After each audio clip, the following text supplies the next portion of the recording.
CT സ്കോറൊക്കെ കുട്ടിക്ക് ഭയങ്കര കൂടുതലായിരുന്നു.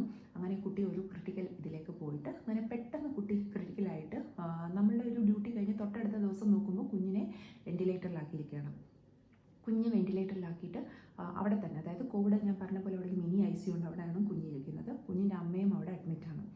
അപ്പോൾ ആ കുഞ്ഞ് അത് കഴിഞ്ഞിട്ട് ഒരു 2 ദിവസം കഴിഞ്ഞ് കുഞ്ഞ് മരിച്ചു.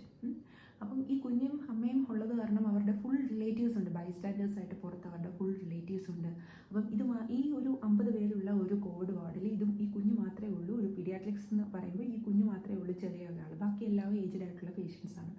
അപ്പോൾ ആ കുഞ്ഞിൻ്റെ അമ്മ ആ കുഞ്ഞിൻ്റെ അമ്മയ്ക്ക് ഇത് അക്സെപ്റ്റ് ചെയ്യാൻ പറ്റുന്നില്ല. എങ്ങനെയാണ് ആ കുഞ്ഞിൻ്റെ അമ്മ അക്സെപ്റ്റ് ചെയ്യുന്നത്? കാരണം 2 ദിവസം ഞാൻ പറയുന്നത് സാധാരണ ഒരു വേറെ ഏതെങ്കിലും ഒരു അസുഖം വന്ന് മരിക്കുന്ന പേഷ്യൻസ് ആയാലും ഇത് തന്നെയാണ് അവസ്ഥ. എന്നാലും കോവിഡ് ഒരു മാൻമെയ്ഡ് വൈറസ്, അതായത് ഒരു മനുഷ്യരുണ്ടാക്കി വിട്ട ഒരു വൈറസ് എന്ന് പറയപ്പെടുന്നത് കൊണ്ട് എങ്ങനെയായിരിക്കും ആ ഒരു ചെയ്യുന്ന ആളുകൾ അങ്ങനെ ചെയ്യുന്നത്?